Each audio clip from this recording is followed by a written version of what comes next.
It is our second day in Mabul.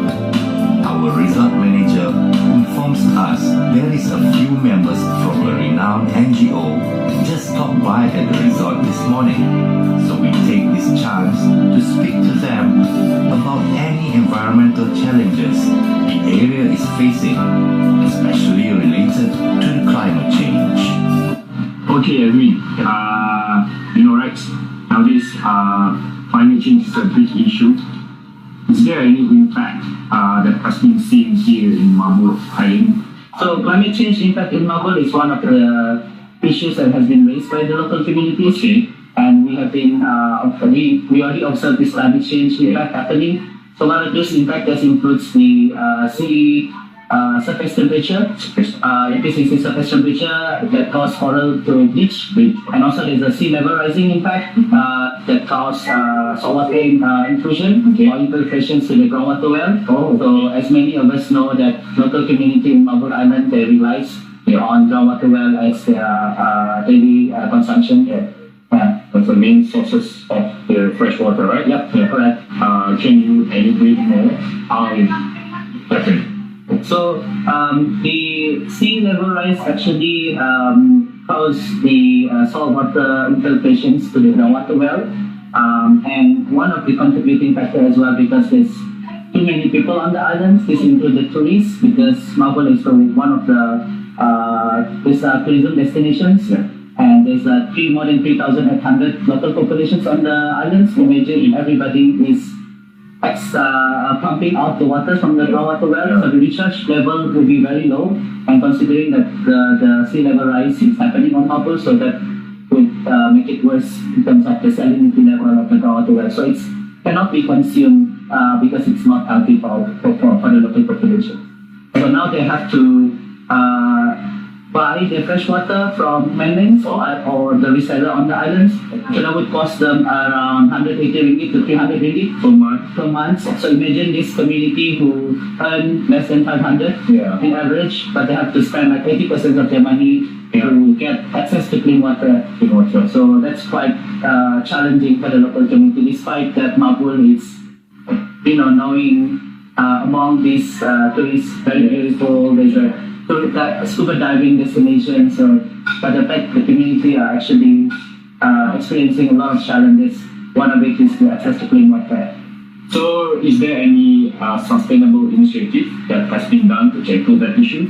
In support as a youth-led organization, we've been working closely with WWF and Check Malaysia. Okay. And under this projects, what we call rainwater harvesting, we try to encourage the local community to reduce their reliance to groundwater well and to have rainwater harvesting system for their houses, so that whenever we have rain, they can harvest that and use for their household consumption. And this is actually part of that local early action plan to climate change adaptations. Alright.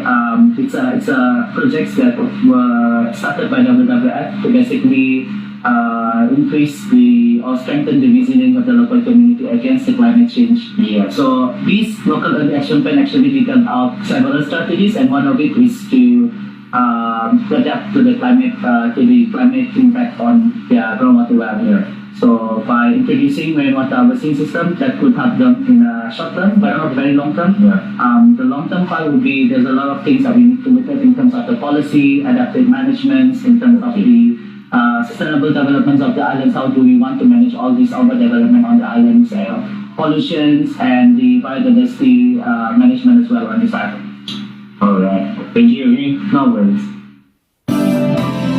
So we learn now the impacts of the climate change can go beyond just the hot water and seawater level rising, but also towards our most important life requirements, the clean water.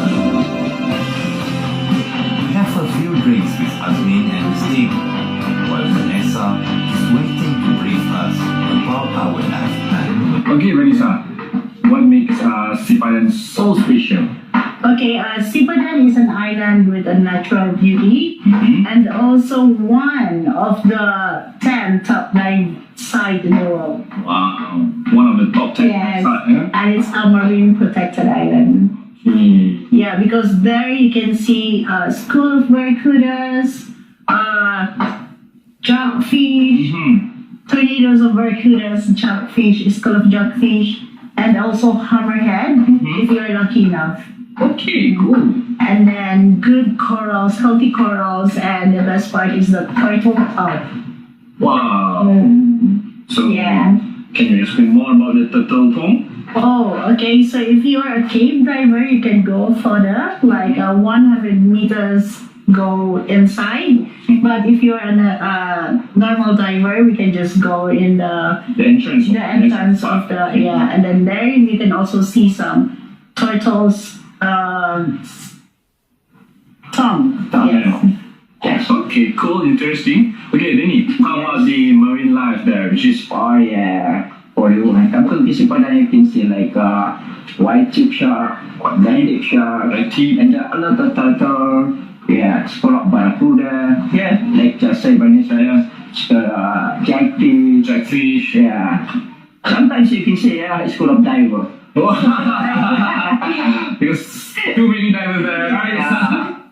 Okay, I'm planning to do night dive as well here. Okay. So, which dive site you suggest for me is the best one? Yeah. Okay, for us, we're always bring our guests in Paradise One, where you can see some planktons and a lot of fishes and corals. They are like sleeping there, and also unique crabs. Unique crabs. A lot of marine life. So, I should go to the Paradise one. Yes.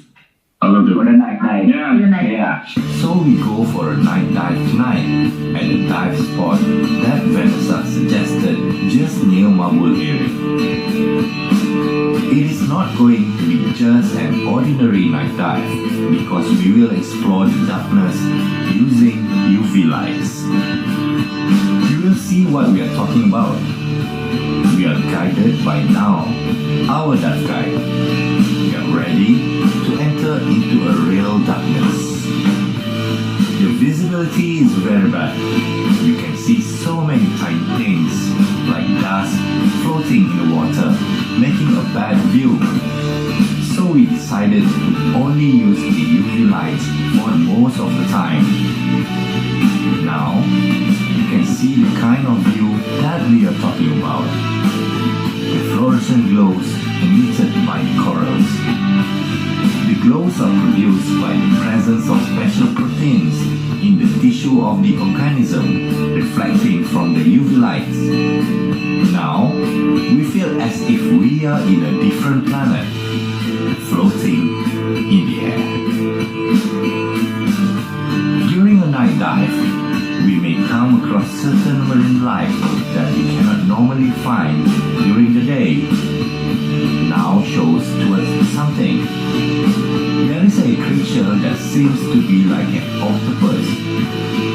Then, Jocelyn saw a unique crab with a seashell on its top. We keep on moving along the slanted wall. Then, we come across more and more unique creatures. There is even a coral that resembles creepy human mask. We are about to end the dive. Suddenly, a turtle appears just beside us. We just see her swim away peacefully. What a thrilling